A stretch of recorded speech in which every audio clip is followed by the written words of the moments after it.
রাত তখন গভীর, চারদিকে নিস্তব্ধতা। হালকা বাতাসে গাছের পাতা নড়ছে। গ্রামের মসজিদের মিনার থেকে এশার আজান অনেক আগেই শেষ হয়েছে। মানুষ ঘুমিয়ে পড়েছে, কিন্তু আজ এক ঘরে ঘুম নেই। কান্নার শব্দে ভারী হয়ে আছে পরিবেশ, কারণ সেই ঘরের কর্তা মানুষটি আজ আর বেঁচে নেই। তার নাম ছিল মাহির। মাহির খুব খারাপ মানুষ ছিল না, আবার খুব ভালো মানুষও ছিল না। নামাজ পড়ত, কিন্তু সব সময় না। রমজানে রোজা রাখত, কিন্তু মাঝে মাঝে ফাঁকি দিত। ব্যবসা করত সৎভাবে, কিন্তু কখনো কখনো নিজের লাভের জন্য মিথ্যা বলত। কারো উপকার করত, আবার রাগ হলে কটু কথাও বলত। অর্থাৎ সে ছিল আমাদের মতোই একজন সাধারণ মানুষ। সেদিন বিকেলে হঠাৎ তার বুকে তীব্র ব্যথা উঠল। হাসপাতালে নেওয়ার আগেই সব শেষ। জীবন এত দ্রুত শেষ হয়ে যাবে সে নিজেও বুঝতে পারেনি। পরদিন তার জানাজা হল। মানুষ ভিড় করল। ইমাম সাহেব সবাইকে স্মরণ করিয়ে দিলেন, আজ সে গেছে, কাল আমরা যাব। কথাটা শুনে অনেকেই মাথা নিচু করল, কিন্তু কিছুক্ষণের মধ্যেই আবার দুনিয়ার কথায় ব্যস্ত হয়ে গেল। মাহিরের লাশ ধীরে ধীরে কবরে নামানো হল। সাদা কাফনের কাপড়ে মোড়া শরীর।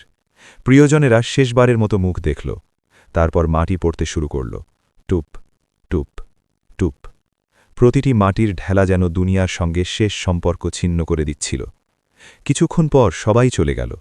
কবরস্থানে নেমে এলো গভীর নিস্তব্ধতা। হঠাৎ মাহির অনুভব করল সে যেন জেগে উঠেছে। চারপাশ অন্ধকার, এত অন্ধকার যে নিজের হাতও দেখা যায় না। সে নড়তে চাইল, কিন্তু শরীর ভারী। সে চিৎকার করতে চাইল, আমি কোথায়, আমাকে বের করো। কিন্তু কোনো শব্দ বের হল না। ধীরে ধীরে তার মনে পড়ল সে মারা গেছে। এটাই কবর, এটাই প্রথম রাত। হঠাৎ কবরের ভেতর এক ভয়ঙ্কর পরিবেশ সৃষ্টি হল। দুজন কঠিন চেহারার ফেরেশতা উপস্থিত হলেন। তাদের কণ্ঠ বজ্রের মতো গম্ভীর। তারা মাহিরকে বসালেন। প্রশ্ন শুরু হল, তোমার রব কে? তোমার দিন কি? মাহিরের বুক কাঁপছিল। দুনিয়ার সব কিছু চোখের সামনে ভেসে উঠল। তার দোকান, ব্যাংক ব্যালেন্স, বন্ধুবান্ধব, সোশ্যাল মিডিয়ার পোস্ট, মানুষের প্রশংসা। কিন্তু এখন এগুলোর কোনো দাম নেই। সে কাঁপা কণ্ঠে বলল, আমার রব আল্লাহ, আমার দিন ইসলাম, আমাদের নবী মুহাম্মদ সাল্লাল্লাহু আলাইহি ওয়াসাল্লাম। তার উত্তর নিখুঁত ছিল না, কিন্তু সে বিশ্বাস থেকে বলেছিল। ফেরেশতারা চলে গেলেন। তারপর শুরু হল আসল অনুভূতি। কবর যেন সংকীর্ণ হয়ে এলো। চাপ অনুভব করতে লাগল সে।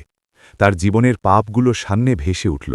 যে নামাজ সে ছেড়ে দিয়েছিল, যে মিথ্যে কথা বলেছিল, যাদের মন ভেঙেছিল, মায়ের ডাকে সাড়া না দিয়ে ফোন কেটে দিয়েছিল, প্রতিটি স্মৃতি যেন শাস্তির মতো আঘাত করছিল।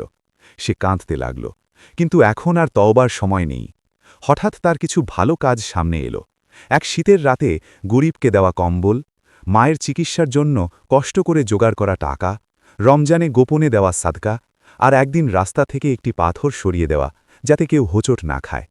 এই ছোট ছোট কাজগুলো যেন আলো হয়ে দাঁড়ালো তার পাশে। কবরের অন্ধকার পুরোপুরি দূর হয়নি, কিন্তু একটু আলো ছড়িয়ে পড়ল। একটি জানালা খুলে গেল। সেখান থেকে সুগন্ধি বাতাস আসতে লাগল। সে অনুভব করল আল্লাহর রহমত তার উপর নেমে এসেছে। একটি অদৃশ্য আওয়াজ যেন তার অন্তরে বলল, আমার বান্দা, তুমি ভুল করেছ, কিন্তু আমাকে পুরোপুরি ভুলে যাওনি। তার কবর ধীরে ধীরে প্রশস্ত হতে লাগল। ভয় কিছুটা কমে গেল। সে বুঝল দুনিয়ায় যে সামান্য ভালো কাজগুলো সে করেছিল, সেগুলোই আজ তার সহায়। কিন্তু সে আফসোস করল, আরও নামাজ পড়লে ভালো হতো, আরও মানুষের হক আদায় করলে ভালো হতো, আরও বেশি তওবা করলে ভালো হতো। কবরের প্রথম রাত তাকে বুঝিয়ে দিল, দুনিয়ার জীবন খুব ছোট, কিন্তু হিসাব খুব বড়। আজ আমরা বেঁচে আছি, আমরা ভাবছি সময় আছে, কিন্তু মৃত্যু কখন দরজায় কড়া নাড়বে আমরা জানি না। কবরের প্রথম রাত হাসির রাতও হতে পারে, আবার ভয়াবহ রাতও হতে পারে। সেটা নির্ভর করে আজকের আমলের উপর। যেদিন আমাদের কবরের প্রথম রাত শুরু হবে, সেদিন পাশে থাকবে না টাকা, না পরিবার, না ফলোয়ার, থাকবে শুধু আমল। তাই এখনও সময় আছে নামাজ ঠিক করার, মাফ চাওয়ার, মানুষের হক আদায় করার, আল্লাহর দিকে ফিরে আসার। কারণ কবরের প্রথম রাত গল্প নয়, এটা আমাদের ভবিষ্যৎ বাস্তবতা।